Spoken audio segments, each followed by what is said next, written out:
This doll was bought by me because she looked very similar to my daughter who had passed away. At that time, I still didn't know he hid a strange power. In the days that followed, I dressed the doll in my daughter's clothes and I would trim her nails and cut her hair. I placed all my longing onto the doll. My husband knew this could soothe my emotions, so he took her shopping with me and traveled with her like an ordinary family of 3.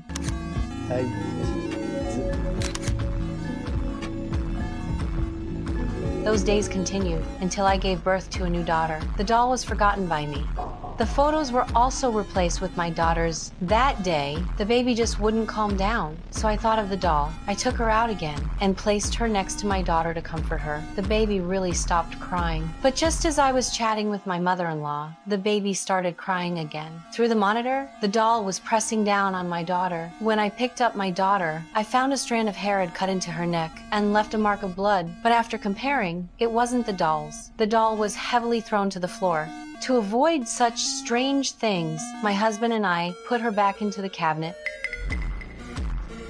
Time flew by. My daughter turned 5. That day, her marbles rolled all over the ground. While looking for them, she unexpectedly reached the storage room.